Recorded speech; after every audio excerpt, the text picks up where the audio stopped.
Hey, BTB buddies, I've been talking about the great podcast Classic Conversations with host Jeff Dwoskin for a few weeks now. I'm sure you've listened to it because you do everything I tell you to do, right? If you want to hear some great interviews with comedians, he recently released his episode with the great Mitch Fattel. You can also listen to his talk with Rita Rudner and compare it to my talk with Rita Rudner, and then send me a 500-word essay on which one you liked better. Personally, I like his a little bit more. How about checking out his bonus episodes called Crossing the Streams, where he brings in cool people to talk about the TV shows and movies they're watching. I've been a guest a few times, and I've gotten some great recommendations from those Crossing the Streams episodes. Classic Conversations is a great podcast, and Jeff is undoubtedly going to be picked up by a major network to host a talk show or game show or something like that. So give Classic Conversations a listen now so you can say you listened to Jeff when he was just a great podcast host. That's Classic Conversations, and it's on all the podcast apps. It's a good one. Welcome to the Behind the Bits podcast. Your host, Scott Curtis, wants to learn everything he can about stand-up comedy and take you along for the ride. Scott and his guests talk serious about comedy in every episode. Behind the Bits will uncover knowledge from different perspectives on subjects such as writing and performing stand-up comedy, as well as booking shows and the comedy life. If you're thinking about becoming a stand-up comic, already in the comic game, or a comedy nerd, Behind the Bits is the show for you. Now, let's get Behind the Bits.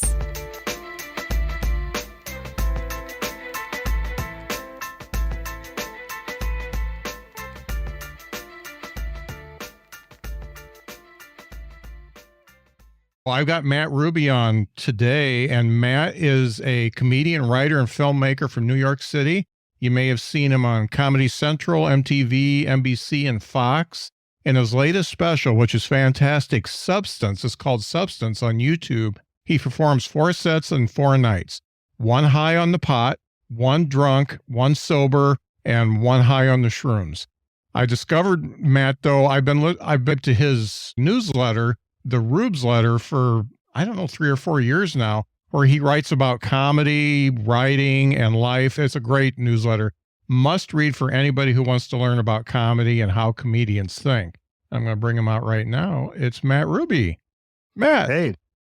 Hey, thanks so much. Appreciate you having me. Yeah, thanks for being on the show. I kind of want to get into your newsletter first, Sure. Simply because that's how I discovered you. And it's one of those, some people put out newsletters and some people put out newsletters with a lot of thought to them. And I think yours is the latter. It's almost like I know you're sharing some things that are already out there, but putting your own words to it, it's actually inspired me quite a few times. How long have you been doing that? Well, thanks. Yeah, it's probably been about 3 years or so that I've been going, sort of intensely on it. During pandemic, I think when pandemic started, I was looking for, non-stage related, ways to output my thoughts and ideas, and the newsletter seemed like a great fit. How do you find some of the stuff that you get there? Do you have they used to call them web crawlers out there. Do you have stuff out there that just feeds you some of the articles and stuff that you find that you can comment on? No, I think it's probably just via people that I either follow or subscribe to, or, friends will sometimes share interesting stuff with me that winds up in the newsletter. But yeah, I'm kind of, my thinking on it is always like, what's the kind of stuff that I would share with a friend of mine who I think is cool or interesting or smart or funny, and how do you take those kind of conversations that might happen, over lunch or via text message and broadcast it to, a wider audience in a way that, maybe people who are aligned can find you and subscribe and stay tuned.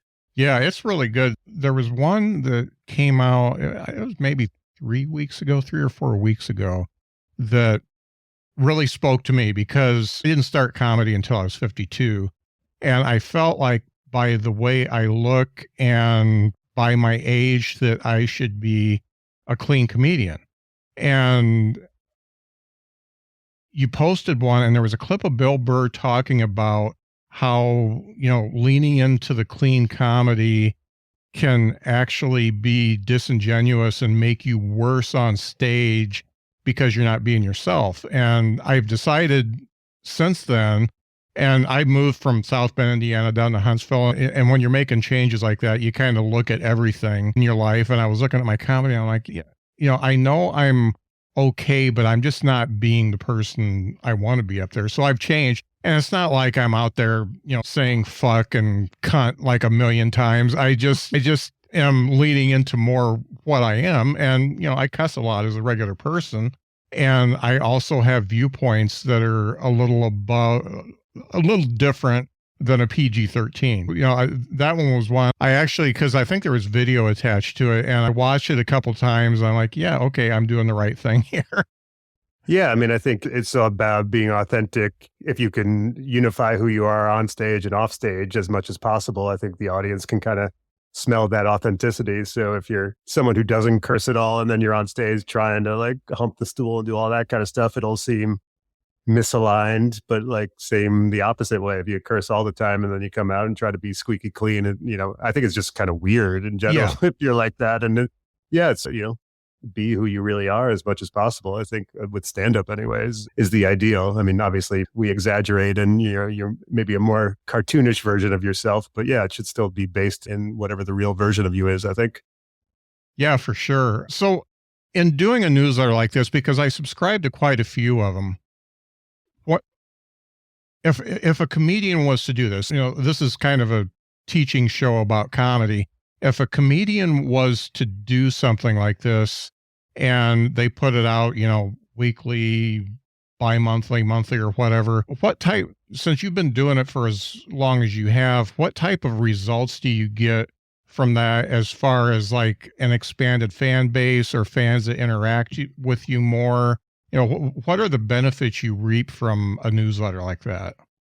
Yeah, I mean, I think the biggest thing is that like showing up in people's inbox once a week is, one of, if not the best ways to actually keep in touch with someone and to have like an ongoing dialogue or whatever you want to call it without having to rely on the algorithm or social media platforms or, feel like, half the time when I'm posting on social media, I feel like I'm working for Mark Zuckerberg or the Chinese government or something. And so, yeah, I think anytime you can have that, more personal one-on-one relationship that's not being mediated by some tech company or some corporate entity, that's going to be valuable. I'd say the other, like Patreon, I think is also, which I don't personally have a Patreon, but I think that's another, the model of like, how do you interact directly with your fans without there being a middleman is really valuable for a variety of reasons. And, just not relying on these social media platforms because, you could have been really big on Vine or, MySpace or something else, but like they have a way of fading away too. So I think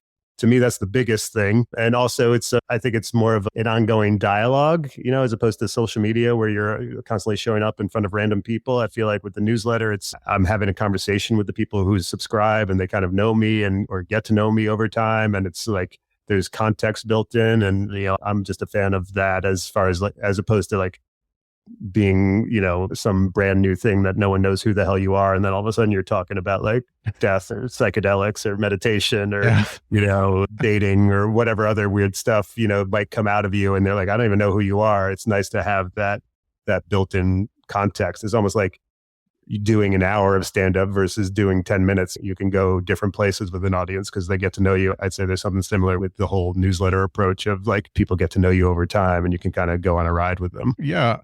And, this is ticky-tack stuff, but you use Substack, and a lot of the folks that I subscribe to use Substack, and a lot of folks don't. So almost everybody that doesn't use Substack goes into my spam, the first one, and sometimes subsequent ones. Substack always gets through, and it's, the first time, and you have to confirm your subscription and all that kind of stuff. But I always wondered how, and I'm in IT for my real life, so I've always wondered how, places like Substack can, maintain that pristine reputation so that they make it to the inbox instead of the spam box all the time.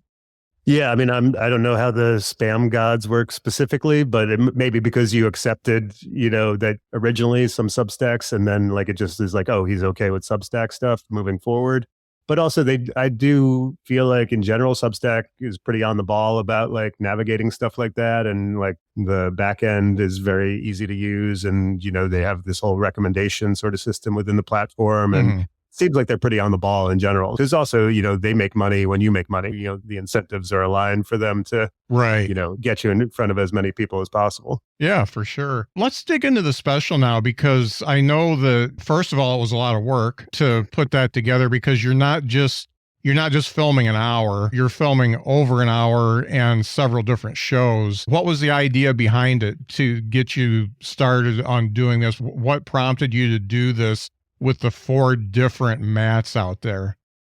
I mean, it was a variety of things. I had some material I wanted to release. I wanted to do something different that might stand out, that wouldn't be, every other special. I am a big fan of, shrooms and weed, and I thought it would be interesting to perform on them in a way that I haven't before, see how that goes. And yeah, I think also, just from an experiment standpoint, to be like, I guess there's a lot of stand-up specials that I feel like you watch for like 10 minutes and you're like, yeah, all right, I got it. And whereas with this one, I thought there was sort of like a built-in narrative of like, you want to see what's going to happen next. So like each, 10 or 15 minutes, there's like a whole new mode happening. And, it's nice to have that sort of hook all along the way of like, well, I got to see where this goes next. And yeah, it was definitely like a huge project. Like we wound up with like over 9 hours of footage, because we filmed documentary stuff from each day too. And so the editor, Anthony Verderame, did like an incredible job of kind of winnowing that down into something that was consumable and tight and had a whole flow to it. And the director, Matt Salakis, also did like an amazing job, I think, of pushing it into, it is a stand-up special, but there's also some more philosophical stuff and some deeper thoughts. And I think one thing I appreciate is how he kind of kept pushing me to go in that direction a little bit and to make it maybe a little more depthful than just your typical stand-up special. So it's got this sort of like jackass, like stunt dynamic to it. And it's got like a good stand-up comedy dynamic to it. And then it's also got sort of like a deeper philosophical, more mindful sort of angle to it. So I like that it's combining all those things. Right. And that's kind of what you are. I mean, you're more of a philosophical type guy, and your humor reflects that. So it came out well in the show. So in looking back at it, I know it's hard to watch yourself, but in looking back, what segment was your favorite? I think my favorite was the shrooms. I think the best set is the sober one. High, I think I was just so high that I was a little like paranoid and worried about like what was happening. I think it was fine. And then I think alcohol was far and away the worst and like painful. And like the good thing I can say about the alcohol, which is in the special, even when I am super hammered, I say I don't think that went well, but I think it was good TV. So I think I knew at least what the ultimate goal of it all was, which was like trying to make a good film and creating like something that was captivating, which I think it was. I just don't know. I'm not especially proud of what transpired on stage during that set, but I think it's good that at least one of them went off the rails and, kind of gives you context for the other ones. So I love that there's learning moments. Every guest I've had on usually has a learning moment. And in that special, I think every open micer should watch the drunk section before they have 6 beers before their set. Sure. Yeah. I mean, well, the incredible thing is how in my head, I thought I was doing well. Yeah. That's which there were pockets of like, I got some laughs and there were pockets of stuff, but it's like, it's really amazing how the alcohol brain can like kind of trick you into thinking there's a reality going on that like once you're on the outside of it, you're like, oh God, what was I thinking? Yeah. Yeah. And like you, the shrooms was my favorite set because I just felt like you were just opening yourself up for everybody in the crowd and connecting with people. So which is, kind of what shrooms should do. But the high one, the one on the pot, it just reminds me of every time I've been just a little bit too high. And not understanding the passage of time because it's going so much slower in your head than it's actually going. And then the little bit of the AD thing where you've got a thought and then you go into another thought. I think everything was, I don't want to say stereotypical, but it's anybody who's experienced it kind of understands where you're at at each section of the special. Yeah. And I think the weed one kind of sets up the other ones to come because that one's first. And yeah, I think there's also with each one of these things, I really wanted to go for it. I didn't want to just like have a hit of a joint or like 2 drinks. I was like, look, if you're going to do this, you actually have to go for it. And so for the weed one, because I definitely have performed high before, but I don't think I've ever performed that high before. And yeah, I think there was a little bit, it was also, I think we were figuring out the project because it was the first one. But I think there was a little bit of in my head of like, okay, let's just stay on the rails here. I think I was so high that I was just, not that I was panicky, but I was just more like, okay, well, just do what you do and keep it on the rails and get through this. And so I think it was fun, but in retrospect, I think like, throughout all these sets, there's this constant balance of like, how much do I want to do prepared material? How much do I want to like stick to the script versus how much do I just want to be in the moment and like kind of go with the flow of wherever these various substances are taking me. And so I think that was like sort of an ongoing wrestling match. And so I think with the high one, I was very much stick to the script. With the alcohol one, I was very much like, oh, just do whatever. And then I think from there, then I began calibrating of like, okay, well, I think maybe what I most want to do is weave between those two dynamics. And sometimes I want to stick to the script and sometimes I just want to be in flow and go where that takes me. And I think you see that in the back half and the shrooms and sober sets, there's a little more of that. Okay, there's good jokes here and it's funny. And then there's also moments where it's like, oh, this seems a little more thoughtful or is definitely something that just happened in the room in the moment. And you get, like an interesting sort of variety of modes of how you can do stand up. And also I think part of it too is like that it is a club show in New York City in a small room in front of an audience that doesn't know they're being filmed for a special, doesn't know anything about it until the host brings me up on stage. And so I think all those elements kind of create sort of like this raw, sort of like unusual dynamic for a stand-up special. Uh-huh. Now, you established early on in the special that you, as a normal comedian who's been doing this for years, that you obsess over your material, you obsess over your sets, and you want perfection. And in getting out of that, losing control a little bit by doing the substances and stuff like that, did you learn anything from it? Did you get takeaways where you don't obsess quite as much, or you feel a little bit more comfortable going up, not knowing exactly what you're going to say? Yeah, I mean, I think I've always, or not always, at least for a while, have known that like, yeah, if you're too much of a control freak about stand-up, it can be a little off-putting. It's just you also kind of want to be like a real human being up there and in the moment. But yeah, I think there's some aspect of, I think it's good to obsess about your material and to like be ready to go with like an exact, whatever you want to do, but then also be willing to just drop that if something in the moment leads towards something that's funny or different or unique, as opposed to just constantly being like, nope, I got to get back to my script. This is what I'm doing. Because I think that can just kind of come off as robotic. Excuse me. So I don't know if that answers your question. I think for me, it's just sort of a big part of stand-up is like jokes and what you write are obviously key, but then also it's like just you as a human being. And are you vibing with the audience? Are they aligned with you? Are you having a good time? Does everyone feel like we're in this together? And how much that really matters too. So there's almost like this Maslow's hierarchy of confidence, which I think on the bottom levels, people need to be able to hear you. The stage should be well lit. They need to feel like you know what you're doing. They need to feel confident in the environment, and that's at the bottom rung. And then then there's like actually like liking you as a performer and as a person and being aligned with you and vibing with you in that way. And then on top of that is like having great jokes, or hopefully great jokes that really have a good point and are funny too. And like I think the pinnacle of comedy is when you can accomplish all of that, or, be in an environment where the audience gets to like climb the pyramid all the way to the top. And it's a rite of passage for comedians to be able to make that transition to be from totally on book to being in the moment.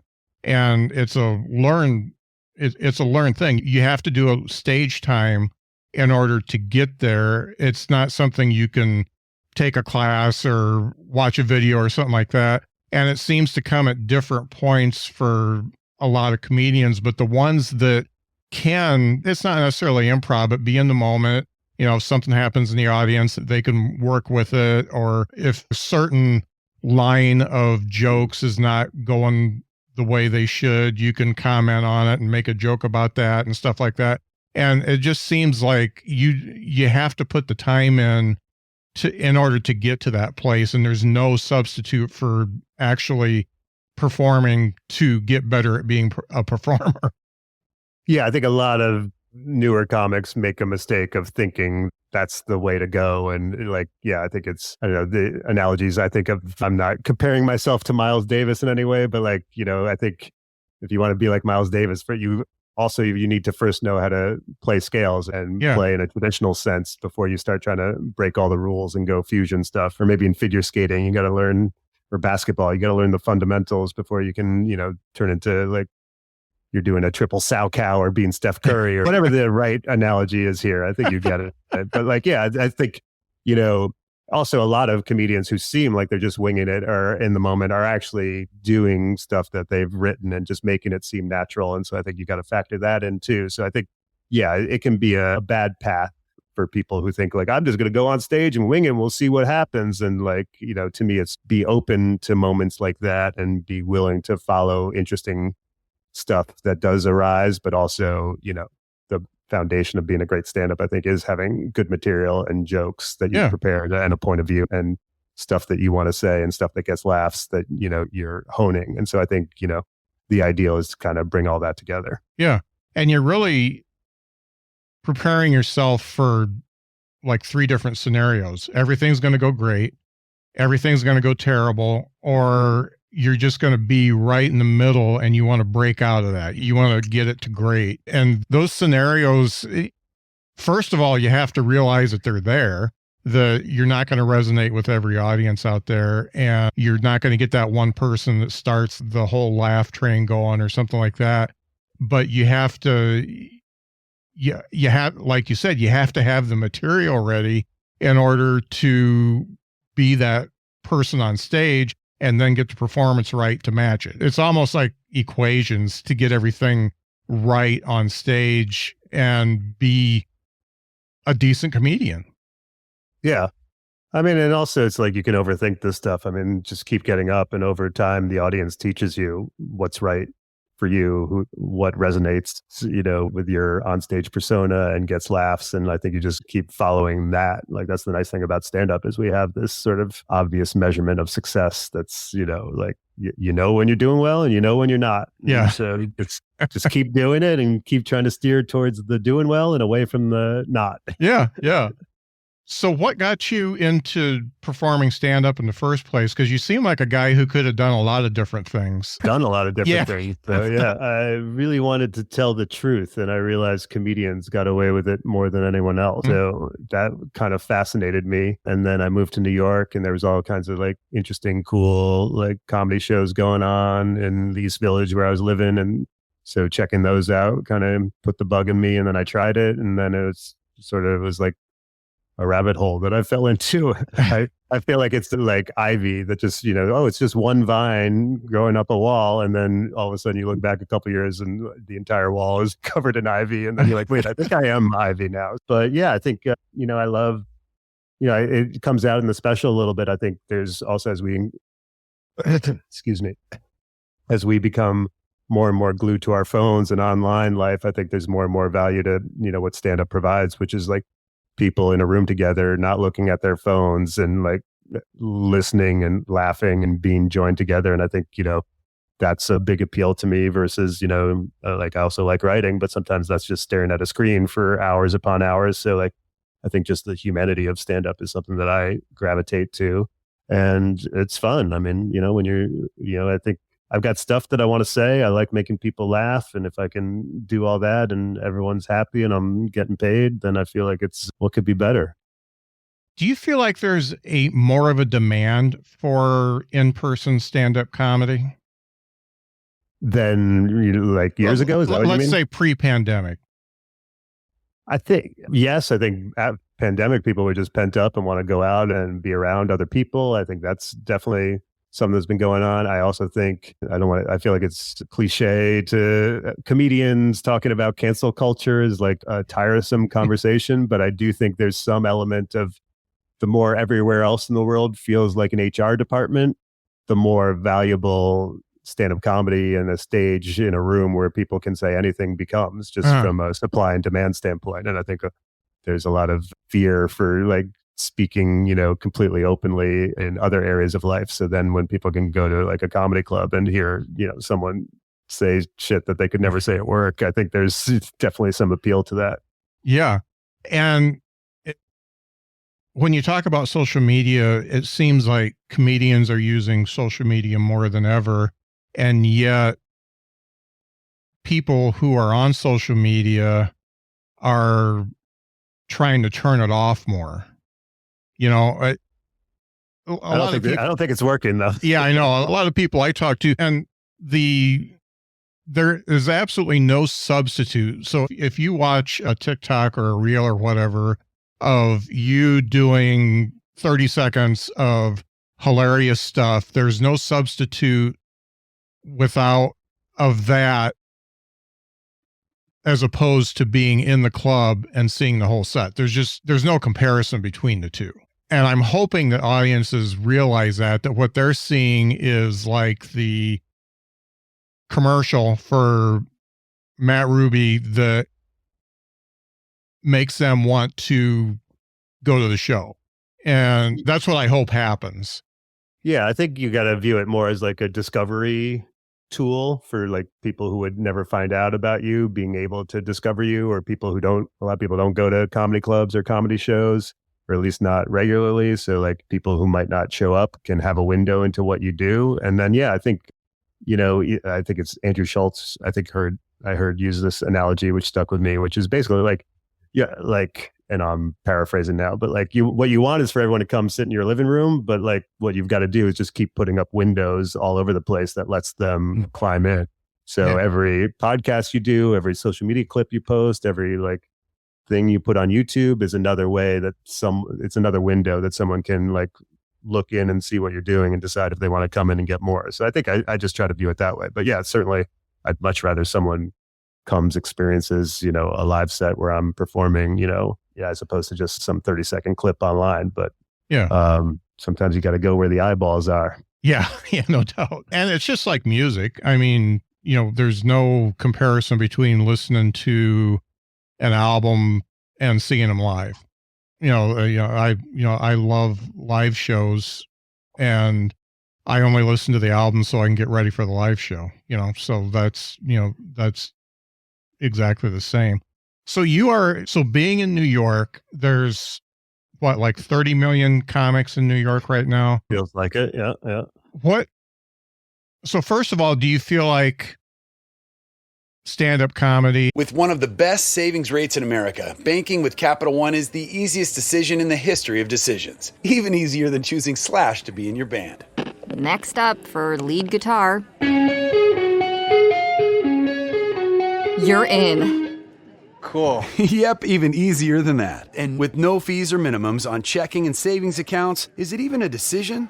That's banking reimagined. What's in your wallet? Terms apply. See CapitalOne.com/bank for details. Capital One N.A. member FDIC. Is a meritocracy, or do you feel like some people get legs up that shouldn't get it, and some people get left behind that are funny and should be seen more?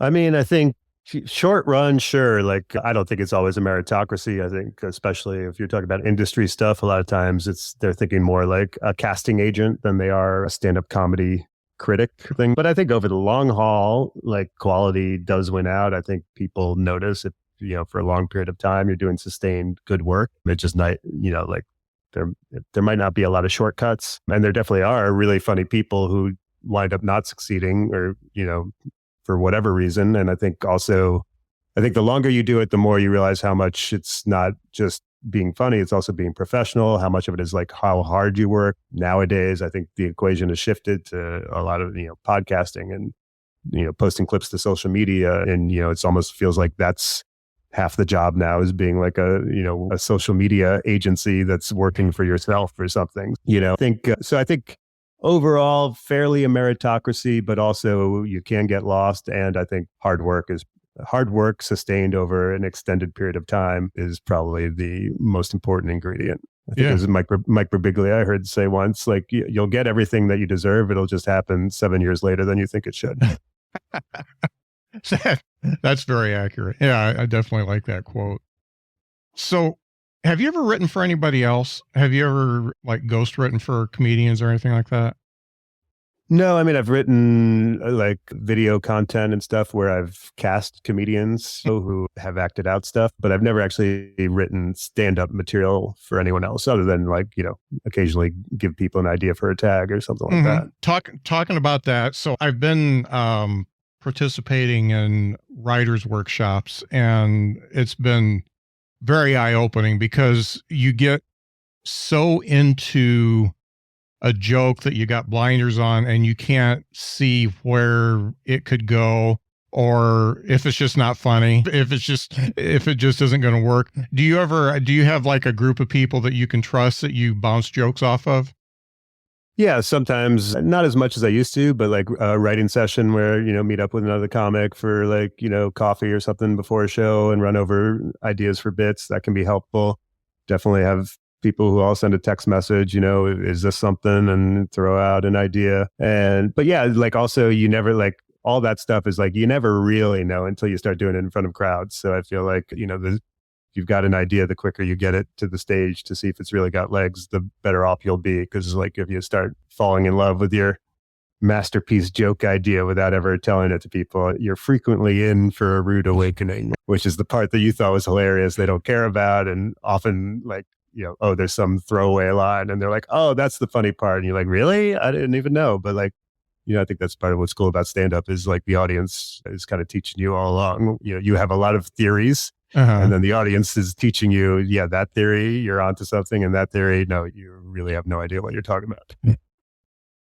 It's funny you talk about throwaway lines. That's one of the things that I'm really consciously trying to incorporate into my act, because people who do it well, it either accentuates the punch so much, so the laugh is starting to die down from the punch just a little bit, and you do the throwaway line, and then it ramps right back up into even more of a laugh than it was for the punch. And some people can do that so well, but then I think if I'm trying to do it consciously, then am I really in the moment? Am I really being a comedian when I'm trying to write in a throwaway line?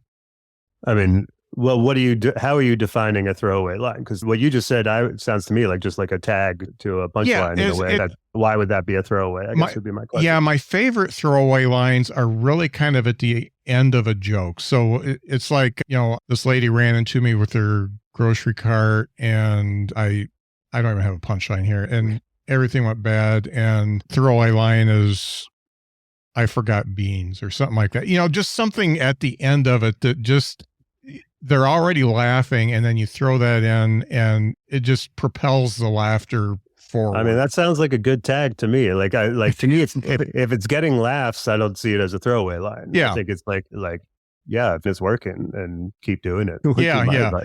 It's weird. I've just seen some comedians that just do it so well. And it's kind of like Gaffigan's when he does the kind of almost getting out of the act and looking at it from outside, this is how somebody might see me, but not exactly like that, because I don't want to be Gaffigan.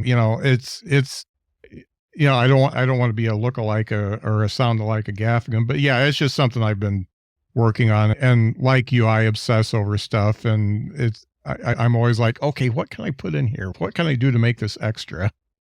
Right. Well, I mean, like the Gaffigan voice, like, is amazing. And obviously I get why you wouldn't want to copy that specifically, but I think there's something underneath that, all comedians can take from it, which is what he's doing is like acknowledging what some portion of the audience is thinking at that moment. Yeah. And anytime you can preemptively acknowledge or point out something that like they were already thinking and like identify it and label it, I think it builds affinity and it also builds confidence amongst the audience. Cause like, oh, I was thinking exactly that. And he knew it. Like, it's almost like, oh, this guy knows what we're thinking too. And is like a step ahead. And I think that can buy you a lot of bandwidth with a crowd.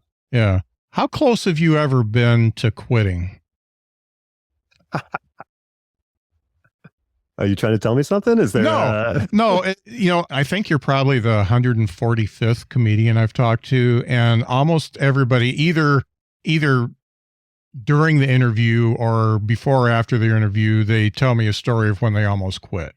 And it seems like that's another rite of passage, that you have to get to the, almost like being an alcoholic, you got to get to the lowest point of your life before you finally come out of it and become better.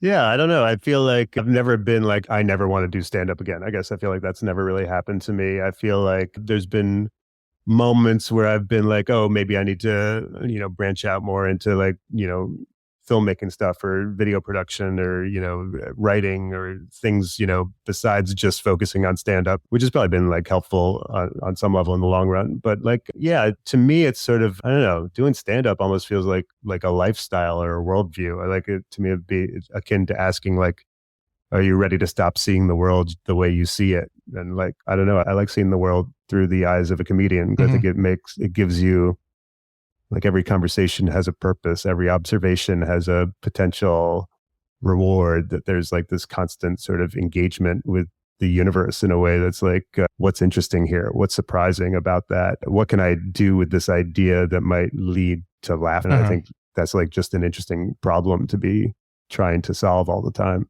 Yeah, I agree with you on that. When and how do your best premises come to you? I think probably the best ones are via conversations with friends of mine, people who are like interesting or smart or like, provocative, and like, just sort of a lot of times going through that, of just having like a normal conversation and seeing if there's a moment where I get extremely animated, or I think something's like really dumb or hypocritical, or I have some point that I've made like 5 times before. And I'm like, if I keep making this point off stage, like maybe I need to talk about it on stage. So I think that's probably my favorite way to generate premises, because also I think it reflects something authentic about you. If like I'm actually talking about this in a conversation off stage with someone who's just a friend of mine, then that seems ripe for like being on stage, for being like the kind of thing that you're going to talk about, and people will be like, well, this seems like whatever else they think about it, they're going to be like, well, it seems like he actually means this, or he's aligned with who he is as a human being, which I think is always a good start for any premise. And then I think sometimes there's just ideas that won't like leave me alone. Like there's just like something that just keeps coming back over and over again until like, okay, fine. And so just like, if you keep knocking on the door, I'll let you in and like try this on stage. So I think that can be an interesting dynamic too. For sure. And speaking of premises, we are at my favorite part of the show, where it's called Is This Anything? Where we each bring a joke or a premise or something to the table and we workshop it a little bit. And since you're the guest, you get to choose who goes first. Why don't you go first to see how the flavor works?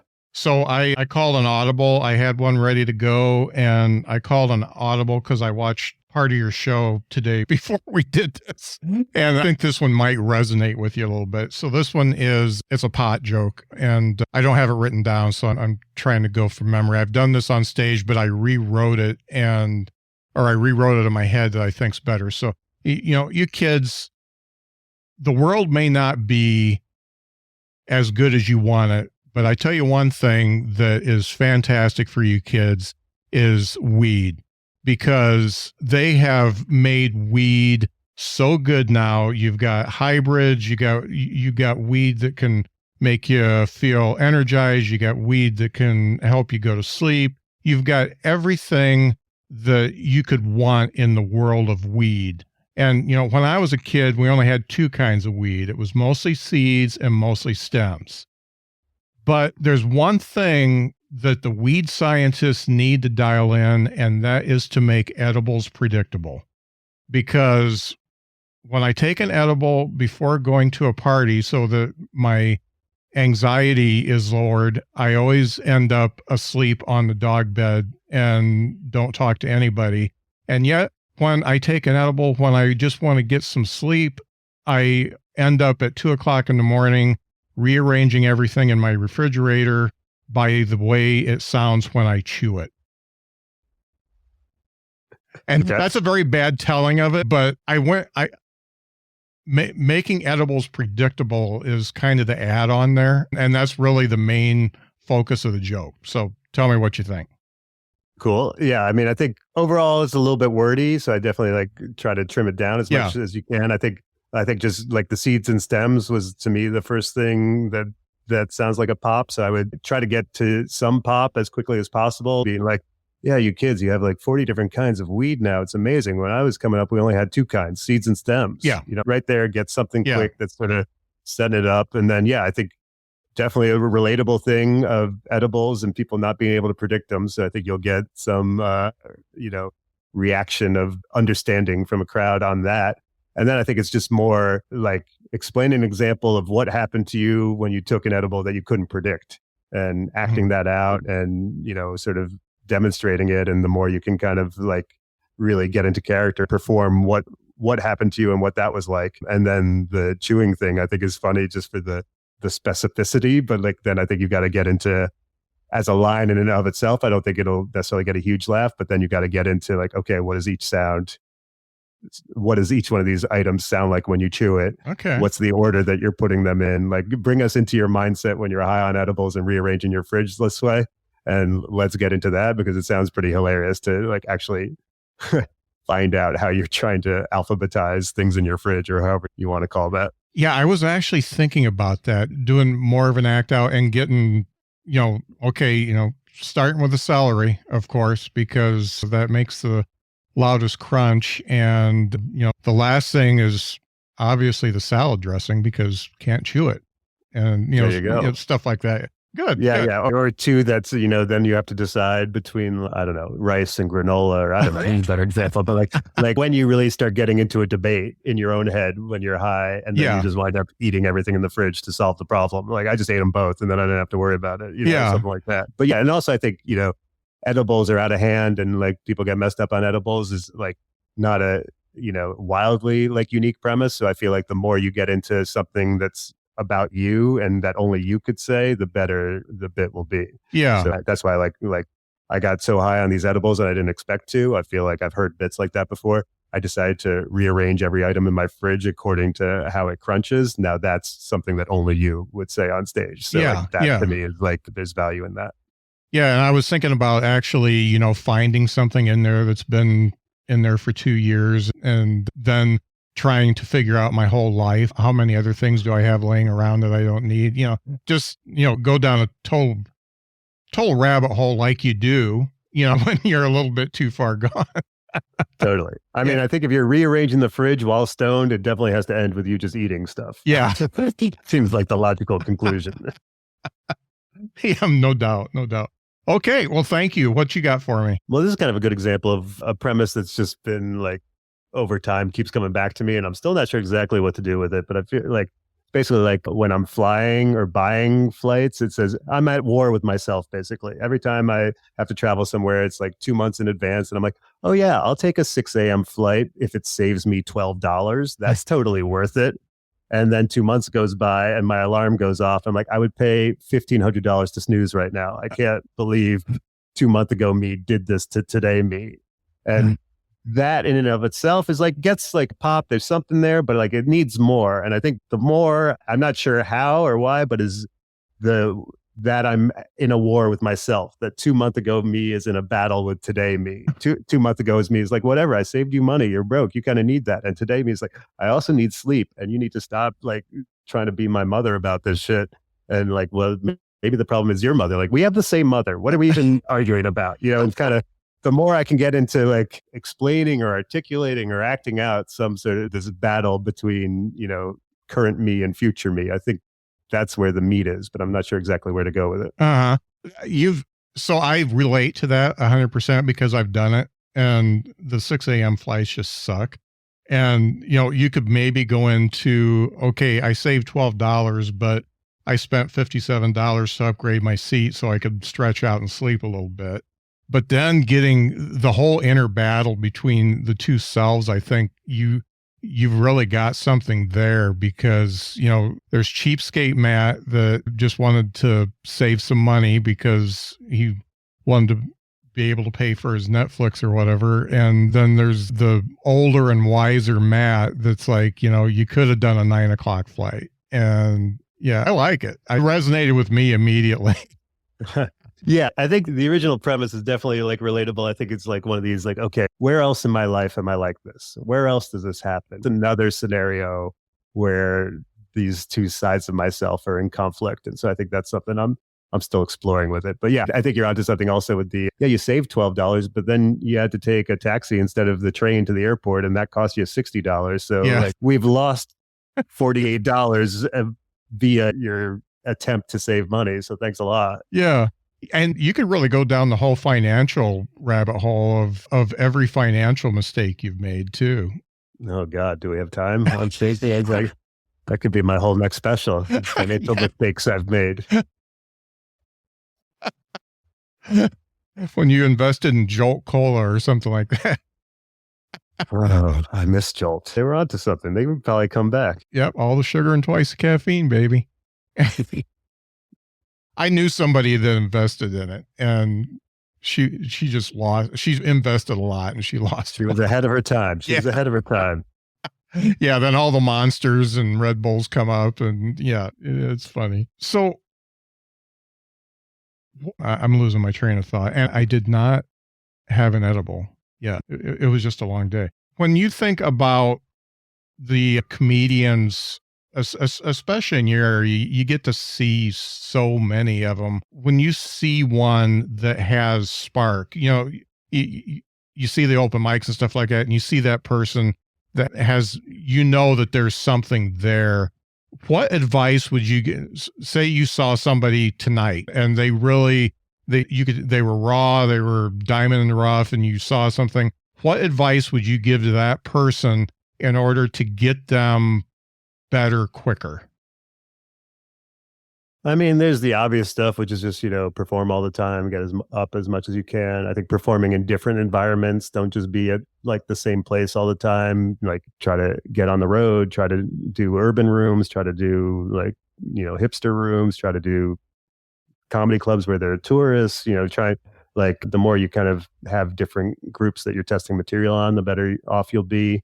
And yeah, I don't know. I think sometimes it's difficult to give advice as a stand-up because I feel like everyone's on like a different path. I think, there's some people who do great crowd work and they can post clips like that, and that's going to, be their path towards building a fan base. And then there's other people like maybe who aren't good at that, but like can write a one-man show that's got this whole narrative arc that's really going to, connect them with people. But that means, workshopping it for years and going to Edinburgh and doing other things. I don't think there's just one right path. If there was one right, easy way to do it, then everyone would do it. And then it wouldn't be the right, easy way anymore. I think, and nowadays it's even like, what's the next thing? Where instead of trying to do what everyone else is doing, what's something new that you can kind of innovate on or be the first person there to do that? Or, I think also a lot of times, I think one thing that's tricky is as a stand-up, like a lot of times you're just like, okay, what can I say that's relatable to everyone in this room, which is great for stand-up.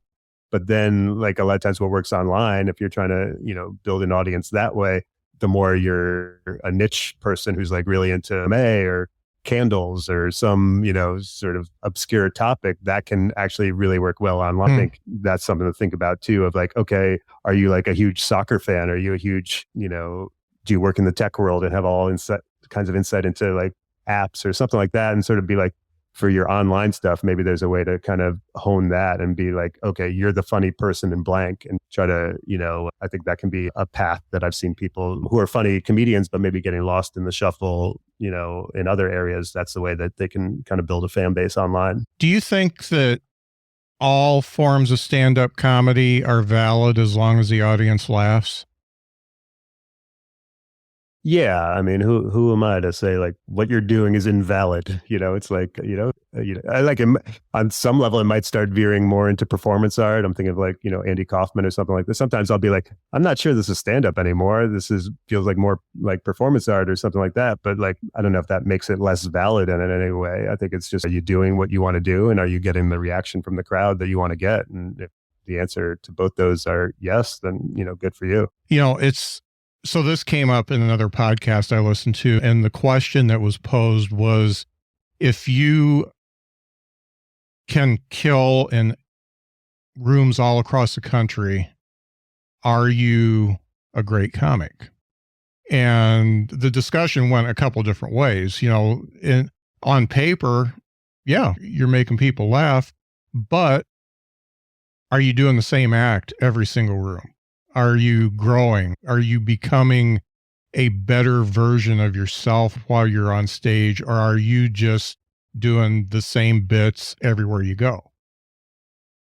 Yeah. Well, also for how long? I mean, if you're doing the same bits for like a year or two and honing it and releasing it as a special and then dumping all that material, like that seems valid. If you're just doing the same exact set for, like 15 years or something like that, sounds like it'd be stale and kind of limit your growth as a, performer and an artist, or whatever you want to say in that way. So I think it's bigger than, like, Bill Burr is obviously an amazing comedian. He can kill in all different kinds of rooms all over the country. So like clearly that's a good step towards being a great comedian. I think if you're just doing the exact same act for, over a decade or something, that might be not the path to continued growth. But I feel like then you're getting more into it's not about the rooms or where, it's more about you and how often you're like turning over material and how much you're growing in what you're doing as a comedian. Yeah. And the funny thing is the conversation went to, you almost have to bomb sometimes to understand who you are as a comedian, what really works. And to develop new material. Yeah. Yeah, because it's definitely not great the first time it comes out of your mouth. Very few times does a joke come out fully baked. Yeah, I think things not working is an essential part of being a comedian. You just try to, like, as much as possible, have that experience in shows that are a little more, the stakes are lower, or, you can kind of play around, or, produce your own show where you can do anything you want.